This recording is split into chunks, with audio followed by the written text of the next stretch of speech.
Hello, and welcome to the We Are Power podcast. If this is your first time here, the We Are Power podcast is the podcast for you, your career, and your life. We release an episode every single Monday with listeners in over 60 countries worldwide, where you'll hear personal life stories, top-notch industry advice, and key leadership insight from amazing role models.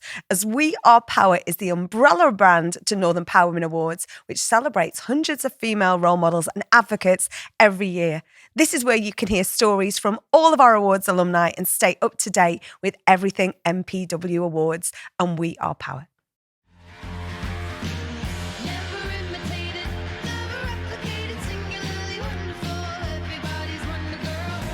Hello and welcome. This week I am delighted to be joined, where are we? 2 years on? 2.5 years on now. By Holly Ellis, the Scouse Scientist. Now, when we last spoke, you were using the hashtag mini Scouse Scientist just before our little Ada was born. How is she? Yeah, she's absolutely amazing. Hard work. I think motherhood is the hardest job I've ever had in my life.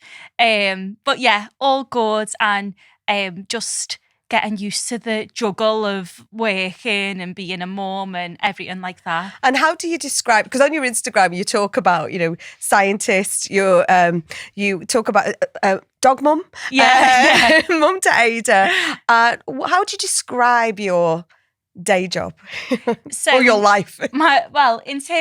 So professionally, obviously, I'm a clinical scientist in the NHS in genetics. So that's like one part of it. Then I'm obviously the Scouse Scientist on social media, trying to encourage more girls into science. And then you go home and it's like you start your next shift now, don't you, of being a mum and all, everything that comes with that, basically. So it's hard work, but, I am lucky that I've got my husband, I've got my mum, my mother-in-law, good family friends who can, support me and allow me to do things like that. So I have to give credit to them as well. What was the moment where Scouse Scientist was invented?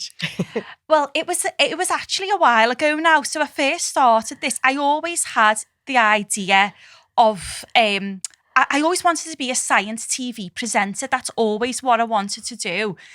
So throughout, my time at uni and everything like that, it was always in the back of my mind, but it was never quite, the right time. And then I did after uni, I'd spent 3 years training to be a scientist in the NHS. And then once I qualified, I thought, right, now is the time. I've sort of got me knowledge and me expertise, and now it's time to share that. And I just was trying to think of names, and the Scouse Scientist just stuck with, it came to my head, and I thought it's got to be that, because so many people comment on my accent, and my accent's a big part of who I am and my story and why people follow me and stuff like that. So I just thought that's got to be in there. So it was 2020 now, so nearly 5 years ago when I first posted my first thing on social media. Well, I listened back to a podcast that you did with Leanne Campbell. Oh yeah, and I think.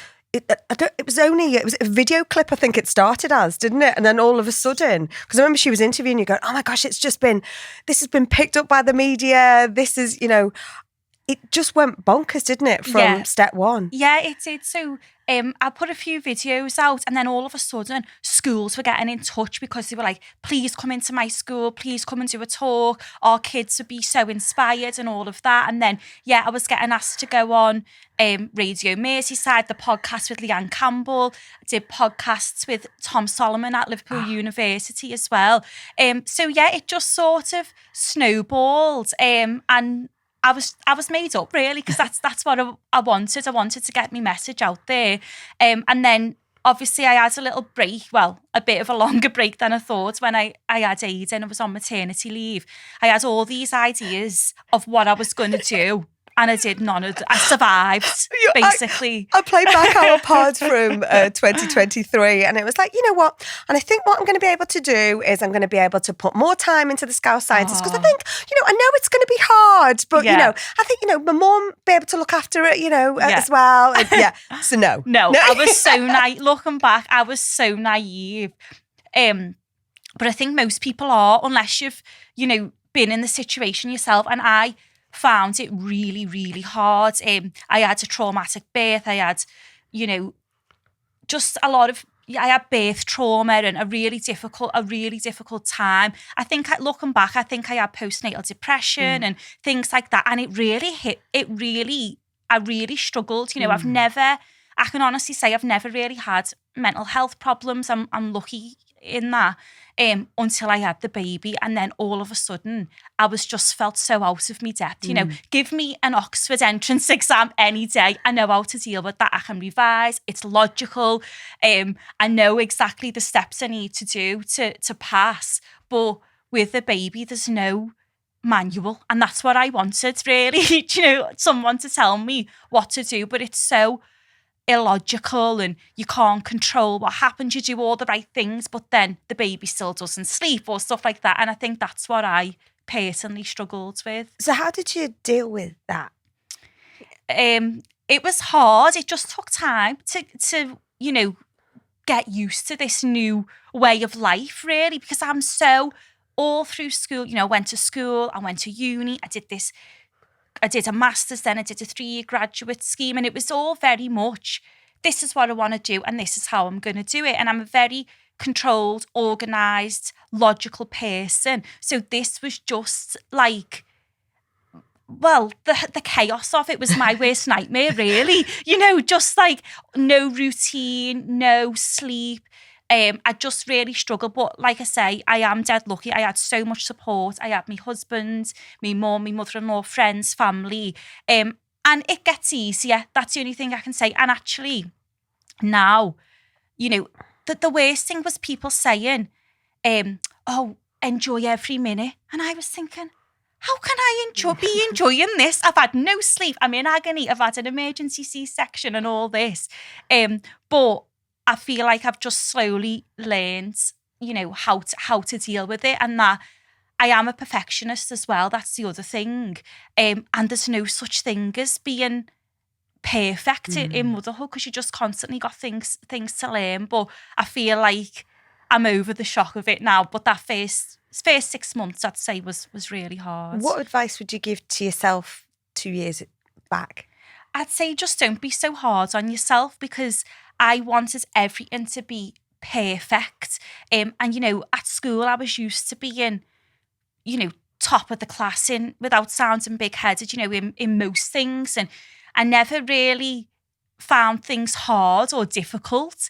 And this probably was the first time I really felt like this is really hard. I don't know if I can do this, if I'm cut out for this. And I could see other people, other mums, friends of mine, just making it look so easy. And I was thinking, how can they do it and I can't? That sort of thing. But I was just being too hard on myself and wanting everything to be perfect all the time. And I think if I'd have just been a bit more laid back, it probably would have been a bit better. But it's easier said than done, really, especially for me. And there would be people watching or listening today going, oh my God, that's me. Yeah. That's me. She's okay. Yeah. She's survived. Yeah. And being vulnerable is really important. Yeah, exactly. And, it just, for me, it did get easier, and I find it so much easier now and enjoyable. But it was just a bit of a shock to the system, I think, at the start, definitely. And you grew up in a very powerful power women house, didn't you? Yeah. With your mum and your nan. Yeah. And they were big role models for you, weren't they? Yeah. And made you believe you could do everything. Yeah, exactly. And I'm so grateful to them, because I never felt like, oh, I can't achieve this or I can't achieve that, because I was always taught from a young age, you can achieve anything you put your mind to. And, my mum really did give me that confidence and made me believe that. But I know some young people don't necessarily have that today. And that's why I'm trying to sort of be that role model of, I always say, probably said it last time, if you can see it, you can be it. And it's just providing that role model that young people can relate to as well. And I saw one of your Insta posts recently, and it was talking about the accents and it's the bias, isn't it? That comes with the accents. Yeah. So, the bias, I think you talk about the Liverpool accent, you're like, be associated with criminology. Yeah. You look at the Birmingham accent, you look at the London accent, it can all be associated with different things. And it's crazy, isn't it? But it's 2025. How is this still a thing? There are more accents on the TV now than there ever has been. When I was younger, it was probably proper BBC posh Yeah. English, probably Yeah. like Oxford. Yeah, exactly. I think it's just, it's like you say, it's all the stereotypes that are associated with accents, and it's putting barriers in front of young people though, because I think like you say, nowadays, there's a lot of things we can and can't say, and obviously, but with accents, it's like just a joke. It's seen as a joke. It's not seen as something that you should be offended by. And sometimes I put videos online saying that the stick I get for having a Scouse accent, basically, and you just get told to like stop moaning, and and I understand it's not as serious as things as, racism or anything like that, but class discrimination and accent bias is real, and it does affect young people because so many young people have messaged me saying they felt like they had to change their accent when they went to uni or when they applied for jobs, or they felt like they had to tone down the accent because of how they'd be perceived. And like you say, there's loads of accents on the telly now, but the Scouse accent, like you say, is predominantly associated with criminality. And I love all the Scouse dramas and all that. I absolutely love them, but it's always, the drug dealer, he'll be a Scouser or something like that. And if it's, the scientist in a drama, it's not someone who looks or sounds like me. And I think that's where the problem lies. Because you were the first in your family to go to uni and not going to go to any uni, you may as well go to Oxford, right? Yeah. Yeah. What was that like? So I never thought I would end up going to Oxford. Even though you were acing everything? Yeah, but because it was just something that it wasn't on my radar at all. It wasn't even something I would have considered. But when I was at school, the teachers, so for sixth form, I switched schools and went to Bluecoat, and they took me on a school trip down to Oxford. They took like the top 10% or whatever of students down to Oxford on a trip. And I was quite happy to go with my friends. Then when I came back, they encouraged me to apply, and I was like, no, I had a great time, but it's not for me. It's not for people like me. I'm not posh. I'm not rich. I'm not. I've got this strong Scouse accent, and I thought, no, it's just, it won't be for me. But thankfully, they encouraged me to apply. In the end, my mum said, oh, just apply. You probably won't get in anyway. Then that's your decision made. And I thought, oh, well, yeah. So I applied. But then when I got in, I panicked because of all those reasons I've just said. I absolutely thought I wouldn't fit in. I wouldn't have a good time. I wouldn't make friends. But I went, cried my eyes out, didn't want my mum and nan came with me, obviously, didn't want them to leave me. And they told me to just stay for 1 week and just give it a try. And I did. And I absolutely loved it. After that first week, I had the best time. I made friends, I fitted in. And all those stereotypes just didn't exist. They were all in my head more than anything else. Don't get me wrong, there were people there from all walks of life, posh people from Eton, really, really wealthy families, completely different upbringing to me. But no one cared. No one was bothered where you were from. And in my experience, we'd all done well enough to get in and get a place, and everyone just made friends and got on with it. And I was the resident Scouser for 3 years, I think. I feel like a t-shirt for that, or a tote bag, that one is, isn't definitely, it? Yeah. Have you got thoughts as to where Ada might go? I'd like to think I'd be like my mum was and just let her do whatever she wants. I'm a scientist, my husband's a psychologist, but I'd want to sort of show her as much as possible, and then she can pick what she truly wants to do. Because I think if you do that, then your kids will be happy, and that's the most important thing. Now, if you had an unlimited budget and a magic wand, what would you enable with the Scouse Scientist? So what I really want, like I said at the start, is I've always wanted my own science TV show, because like I said before, the scientists that young people are seeing in the media are often the white posh middle-class male. You just take me back to one of your Insta posts of videos. you with you with the crazy hair on and the white lab coat. But that was that's the perception, isn't it? That's it. Everyone, I've done a lot of things going around to schools talking to kids. And when I ask them, what do you think of when you think of a scientist? That's what they think of. It's getting a bit better because there was a study recently that showed more young people, when they're asked to draw a scientist, more of them are drawing women now than what they used to. So it's moving in the right direction, but it's still not where I'd like it to be. And that's ultimately what I'd like. I'd like to sort of change the face of science and say you don't need to look like this or sound like this. Just be yourself, and then you can still be a scientist, basically. So that's the dream. That's the dream. The unlimited budget, the unlimited time. It could happen. How would you describe yourself in 3 words? Oh, this is a difficult question. I'd say ambitious. Like I've said already, I like to challenge myself and aim high. Kind. I think that's really important to me and something that I pride myself on. Probably like organised, a bit of a control freak really, but I'll say organised instead, because that's sort of, but I'm trying to rein that in a little bit. And social media is a big part of your world with it. How do you kind of manage sort of the storytelling, the role modelling? How do you balance that with being a wife, a daughter, a mom, dog mom? Yeah, it's difficult. What dog is it? She's a mini Labradoodle, little cute Dixie. So it is hard, the juggle, and like most people or most mums especially, are always juggling things. So it's not unique to me juggling this. I think loads of women do this, even women who haven't got kids, are juggling multiple things, and they've got a lot of responsibilities and things like that.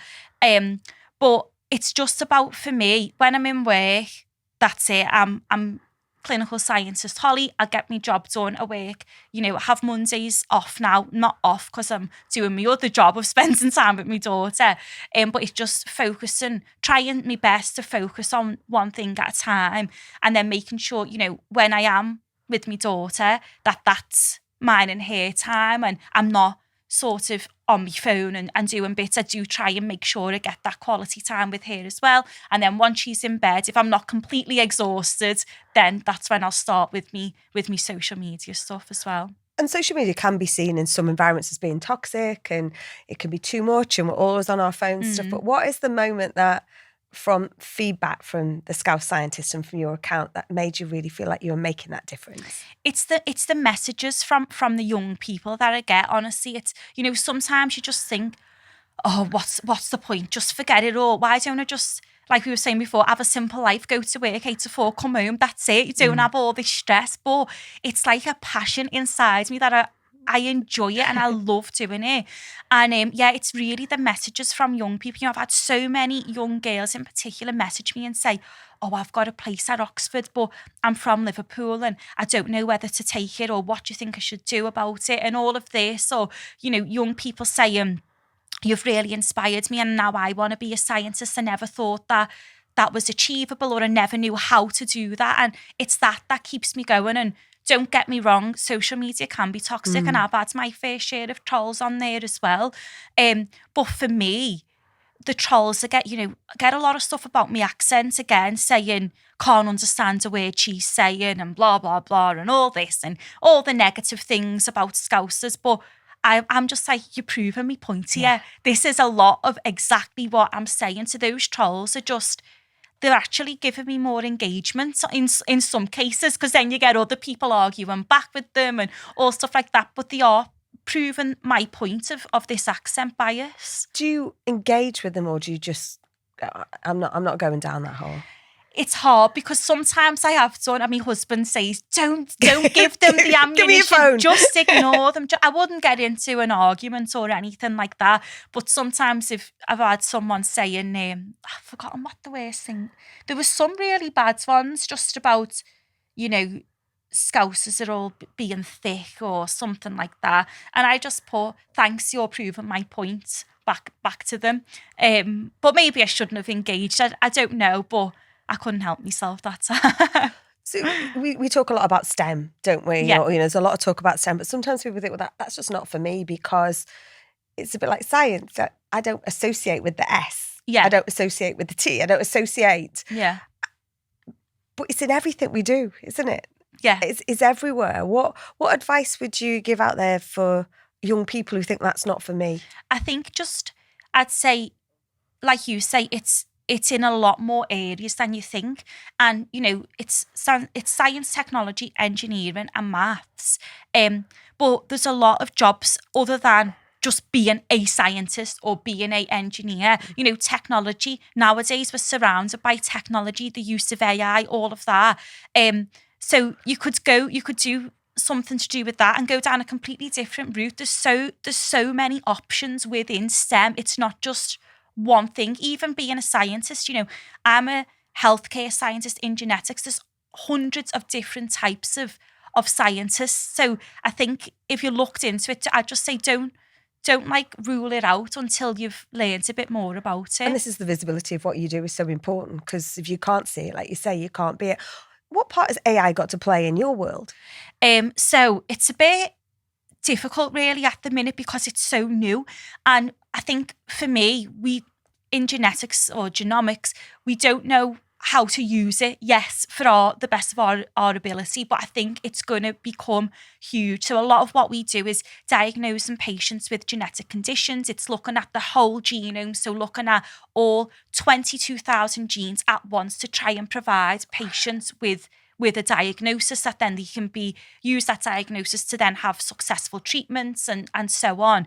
And a lot of what we do is trying to work out what the diagnosis is, because there'll be a lot of differences between, for example, my DNA and yours, because that's what makes you and me, but it's working out what changes in that DNA could be contributing to this person's illness. And I think that's where AI would be able to, speed up that process a bit for That's where it's us. exciting, right? That's where the opportunity lies, not to be fear of it. Yeah. But it's, like you say, it's the time it takes. What is next for you and the Scouse Scientist? So I've been putting a lot of stuff on social media. I've got Instagram. I've got TikTok now, which I saw that. I feel like, I don't know how other people feel, but I feel like for people over 30 like me, it's hard to get to grip. I feel like I sound like my mum and my nan saying this now, but I finally know what they meant when, they used to struggle. I remember showing me nan Facebook and stuff like that. And texting. Yeah, texting exactly. and abbreviations. Yeah. So I feel like a bit, if I'm trying to reach young people, I need to be on their platform. So that's what I'm trying to build up at the minute. Same with YouTube.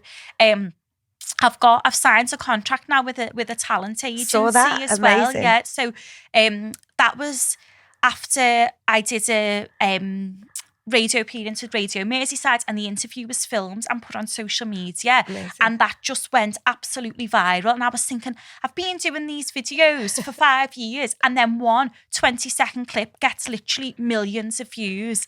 So from that, it led to different opportunities, and this talent agency asked me to sign with them. So it's DML Talent, and they basically are going to try and find me, work like this, podcast, TV, anything, anywhere really where I can get my message out there and increase the visibility of relatable role models in STEM. 100%. Educate, inform, make change. It's amazing everything you're doing. I'm so glad to have you back. And it's so glad we're not doing it virtual this time. We're doing it on our couch. I love it. I am looking forward to seeing you on more sofa. I don't think you'll be on a sofa. I feel you'll be in a studio. You might get that wig out again. Yeah. I don't know. But Yeah. I think I can see it. It's going to happen. We're going to manifest it now on the We Are Power podcast. Yeah. I can see this channel. Your Ada's going to be looking going, my mummy's a TV star. Hope so. That's the what's going to dream. happen. So, Holly, thank you so much for coming in. You're amazing. Please keep doing what you keep thank doing. you so much for having it's me. Brilliant. Thank you so much. Thank you so much for joining us today. Thank you. Subscribe on YouTube, Apple, Amazon Music, Spotify, or wherever you get your podcasts. Leave us a review or follow us on socials. We are power_net on Insta, TikTok and Twitter. Or We Are Power on LinkedIn, Facebook. And We Are _power on YouTube.